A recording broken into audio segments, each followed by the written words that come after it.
रुक जाओ भाइयों, अगर आप मोटोरोला Razr 40 अल्ट्रा या फिर मोटोरोला Razr 40 ऑर्डर करने के बारे में सोच रहे हो तो सबसे पहले ये वीडियो देख लो। 89,999 प्राइस के ऊपर मोटो Razr 40 अल्ट्रा और 59,999 रुपीस प्राइस के ऊपर मोटो Razr 40 मार्केट में लॉन्च कर दिया गया है। अब इतने सारे रुपए अगर हम किसी फोन के ऊपर खर्चा करने जा रहे हैं तो उस फोन के बारे में A to Z सारी चीजें हमें पता होनी चाहिए। जैसे दुनिया में कोई भी मोबाइल परफेक्ट नहीं होता, वैसे ही मोटो Razr सीरीज के अंदर कुछ कमियां और डिफरेंसेस है जो आज हम एक एक करके पोल खोल करने वाले हैं। अगले कुछ मिनट अगर आप शांति से बैठकर ये वीडियो देख लोगे तो Razr सीरीज के बारे में आपके सारे प्रोज एंड कॉन्स आसानी से क्लियर हो जाएंगे। तो चलिए सीधा शुरू करते हैं इनके डिजाइन से। मोटो Razr 40 अल्ट्रा और मोटो Razr 40 के अंदर डिजाइन का ऐसा कुछ ज्यादा डिफरेंस नहीं है। ग्लास कवर, लेदर फिनिश आपके फोन को स्टनिंग लुक देती है और वैरायटीज ऑफ कलर ऑप्शन आपको दोनों फोन के अंदर मिल जाते हैं। इसमें मैजेंटा कलर मोटो Razr 40 अल्ट्रा को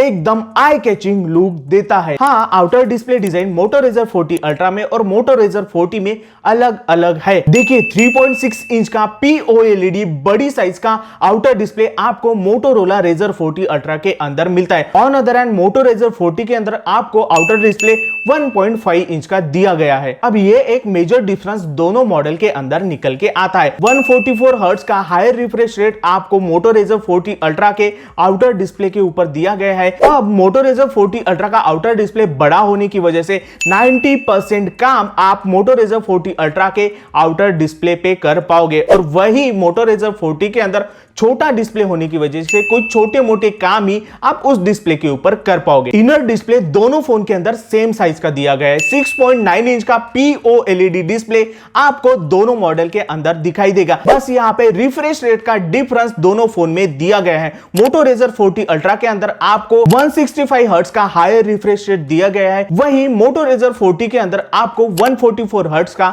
higher refresh rate inner display के ऊपर दिया गया है। तो ये बातें मोटोरोला Razr 40 सीरीज खरीदते समय आपको ध्यान में लेनी है। डोंट वरी, दोनों फोन के अंदर आपको कॉर्निंग गोरिल्ला ग्लास प्रोटेक्शन दिया गया है। बात करूं मैं यहाँ पे प्रोसेसर की तो दोस्तों यहाँ पे मोटोरोला ने थोड़ा गेम खेलने की कोशिश की है। देखिए मोटो Razr 40 अल्ट्रा के अंदर आपको स्नैपड्रैगन 8 प्लस Gen 1 प्रोसेसर दिया गया है जो कि लगभग लेटेस्ट प्रोसेसर है। वही मोटो Razr 40 के अंदर आपको स्नैपड्रैगन 7 Gen 1 प्रोसेसर मिलता है। तो ये डिफरेंस दोनों फोन के अंदर नोटिस करने लायक है क्योंकि परफॉर्मेंस के मामले में मोटो Razr 40 अल्ट्रा और मोटो Razr 40 अलग अलग परफॉर्म करने वाले हैं। एनर्जी एफिशिएंसी की मैं यहां पे बात करूं तो स्नैपड्रैगन 8 प्लस Gen 1 डेफिनेटली यहां पे बेहतर परफॉर्म करेगा। बात करते हैं कैमरा की। दोनों फोन के अंदर रेयर में डुअल कैमरा सेटअप दिया गया है। मोटोरोला Razr 40 अल्ट्रा के अंदर आपको 12 प्लस 13 मेगापिक्सल का सेटअप रेयर में देखने को मिलता है, जहां पे 12 मेगापिक्सल का मेन सेंसर OIS के साथ आता है और 13 मेगापिक्सल का अल्ट्रा वाइड प्लस मैक्रो का एक साथ ही काम करता है। वहीं दूसरी तरफ मोटो Razr 40 के अंदर आपको 64 पर 13 का सेटअप दिया गया है। अब यहाँ पे 64 मेगापिक्सल का सेंसर OIS के साथ आता है और 13 मेगापिक्सल का sensor ultra wide plus macro का एक साथ काम करता है। दोनों फोन के अंदर आपको सेल्फी 32 मेगापिक्सल की दी गई है। और बात करूं मैं यहाँ पे वीडियो रिकॉर्डिंग की तो दोनों कैमरास के थ्रू आप 4K 60 FPS वीडियो रिकॉर्डिंग आराम से कर पाओगे। मोटो Razr सीरीज के अंदर आपको बैटरी के ऊपर खास ध्यान देना पड़ेगा क्योंकि मोटो Razr 40 अल्ट्रा के अंदर आपको 3800 mAh की बैटरी दी गई है, वही मोटो Razr 40 के अंदर आपको 4200 mAh की बैटरी दी गई है। दोनों फोन 30 वॉट की टर्बो चार्जिंग को सपोर्ट करते हैं पर फोन के साथ आपको 33 वॉट का चार्जर कंपनी की तरफ से दिया जाता है और दोनों फोन 5 वॉट की वायरलेस चार्जिंग को भी सपोर्ट करते हैं। सॉफ्टवेयर वर्जन आपको मोटोरोला Razr सीरीज के अंदर Android 13 दिया गया है। नो डाउट मोटोरोला के फोन के अंदर आपको क्लीन UI का एक्सपीरियंस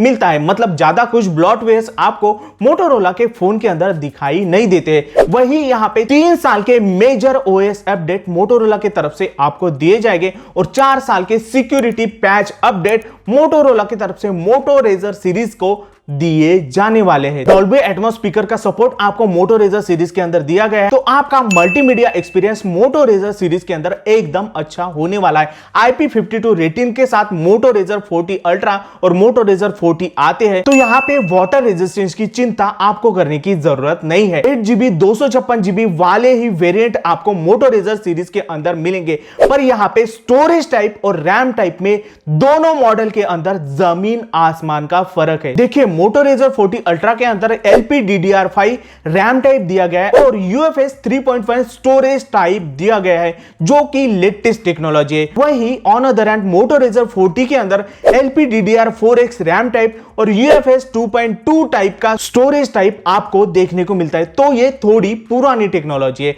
ये बात को आपको मोटो रेजर 40 अल्ट्रा और मोटो रेजर 40 खरीदते समय ध्यान में रखना पड़ेगा। आखिर में मोटो रेजर 40 सीरीज के प्रोज एंड कॉन्स की मैं यहां पे बात करूं तो no doubt Moto Razr 40 ultra के अंदर आपको जो बड़ा 3.6 इंच का डिस्प्ले दिया गया है, वो फोल्डेबल फोन में किसी भी स्मार्टफोन के अंदर आपको देखने को नहीं मिलता है और 90% काम आप इस छोटे डिस्प्ले के ऊपर ही आराम से कर पाओगे। कैमरा के अंदर भी आपको 4K 60 FPS का ऑप्शन दिया गया है, जो कि एक अच्छी बात है। डिजाइन और कलर एकदम आई कैचिंग आपको मोटो रेजर सीरीज के अंदर दिए गए हैं। डॉल्बी एटमॉस स्पीकर होने की वजह से मल्टीमीडिया एक्सपीरियंस भी आपका नेक्स्ट लेवल का मोटो रेजर 40 सीरीज के अंदर होने वाला है। 3 माइक्रोफोन आपको मोटो रेजर सीरीज के अंदर मिलते हैं IP52 रेटिंग और टर्बो चार्जिंग के साथ। ये कुछ प्रोज मोटो रेजर सीरीज के निकल के आते हैं। चलिए दोस्तों, बात करते हैं मोटो रेजर 40 अल्ट्रा सीरीज के कॉन्स की। यहां पे दोस्तों इनर स्क्रीन पे एक बात नोटिस करने वाली है, जहां से स्क्रीन मुड़ती है वहां पे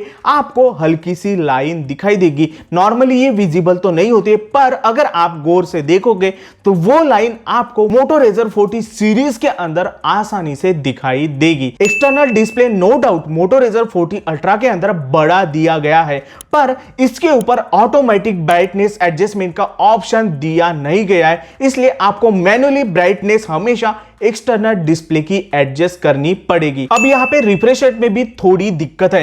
कहने को 144 हर्ट्ज का और 165 हर्ट्ज का रिफ्रेश रेट मोटो रेजर 40 और मोटो रेजर 40 अल्ट्रा के अंदर दिया गया है, पर अगर आप स्मार्ट ऑप्शन के ऊपर हमेशा रिफ्रेश रेट सेट करके रखोगे तो आपका मोटो रेजर 40 अल्ट्रा 120 हर्ट्ज की ही हायर रिफ्रेश रेट के साथ वर्क करेगा। हां, जब आप गेमिंग करोगे तब आपका फोन हायर 165 हर्ट्ज की रिफ्रेश रेट पर काम करेगा, पर ये फोन गेमिंग के लिए नहीं बनाए गए हैं। इनमें कौन कौन से गेम चलने वाले हैं इसके ऊपर डिटेल वीडियो मैं जल्द ही लाने वाला हूं। अब यहां पे जो अल्ट्रा वाइड कैमरा दिया गया है वो ओनली एंड ओनली 108 डिग्री का अल्ट्रा वाइड कैमरा प्रोवाइड किया गया है, जो ज्यादा वाइड कैमरा नहीं है। जब आप नॉर्मल और अल्ट्रा वाइड कैमरा से फोटोज खींचोगे तो डिफरेंस आपको दिखाई देगा ही। Don't worry, Moto Razr 40 ultra का डिटेल कैमरा रिव्यू मैं आपके लिए बहुत जल्द ही लेकर आऊंगा। अब नॉर्मली 3 साल के एंड्रॉइड ओएस अपडेट और 4 साल के सिक्योरिटी अपडेट यहां पे मोटोरोला ने दिए गए हैं, पर यह बेहतर होगा अगर आपको 4 ओएस अपडेट और 5 साल के सिक्योरिटी अपडेट अगर दिए जाते थे, क्योंकि 90,000 अगर आप खर्चा कर रहे हो तो एटलीस्ट ये अमाउंट आप 5 साल के लिए इन्वेस्ट करना चाहोगे ही। अब मोटोरोला रेजर 40 का जो बैक पैनल दिया गया है वो प्लास्टिक मेड है, ये बात नोटिसेबल है, क्योंकि मोटोरोला रेजर 40 अल्ट्रा के अंदर पूरी बॉडी आपको मेटल की दी गई है। नो डाउट मोटोरोला रेजर 40 की जो हिंज है वो एल्यूमिनियम डिजाइन है, पर आपका बैक पैनल प्लास्टिक का वहां पे आता है। रैम टाइप और स्टोरेज टाइप भी आपको मोटो रेजर 40 के अंदर डाउनग्रेडेड मिलता है। 3.5 mm jack Moto Razr 40 series के अंदर दिया नहीं गया है और आपको सिर्फ और सिर्फ एक ही डेडिकेटेड सिम कार्ड का ऑप्शन मोटो रेजर 40 सीरीज के अंदर दिया गया है। अगर आपको दूसरा सिम कार्ड यहां पे लगाना है तो वो ई सिम कार्ड के तौर पर आपको यूज करना पड़ेगा। अब इन सारी बातों को ध्यान में रख के आपको मोटो रेजर 40 अल्ट्रा और मोटो रेजर 40 खरीदना पड़ेगा। नो डाउट दोनों फोन एकदम अच्छे हैं और जिस प्राइस रेंज के ऊपर मोटोरोला ने ये फोन इंडियन मार्केट में लॉन्च किए गए हैं, उस प्राइस रेंज के ऊपर कोई भी अदर कंपनी इतने ज्यादा स्पेसिफिकेशन अपने फोल्डेबल स्मार्टफोन के अंदर प्रोवाइड नहीं करते। और मोटो रेजर 40 अल्ट्रा के अंदर जो आउटर डिस्प्ले है 3.6 इंच का इतना बड़ा डिस्प्ले अभी तक ना तो सैमसंग ने प्रोवाइड किया है और ना ही ओप्पो ने प्रोवाइड किया है। ओवरऑल अगर आप फोल्डेबल स्मार्टफोन के फैन हो और पॉकेट फ्रेंडली फोन लेना चाहते हो, मतलब पैसे से नहीं पॉकेट की साइज के फ्रेंडली फोन लेना चाहते हो, तो मोटो रेजर 40 अल्ट्रा एक बहुत ही बेहतर ऑप्शन आपके लिए हो सकता है। आपके कोई भी सवाल हो तो नीचे कमेंट में मुझे जरूर से पूछें, मैं सारे कमेंट्स का रिप्लाई करता हूं। और अगर आप चैनल पे नए हो तो प्लीज सब्सक्राइब कर दो, लाइक और शेयर इस वीडियो को कर दो। जय हिंद, वंदे मातरम।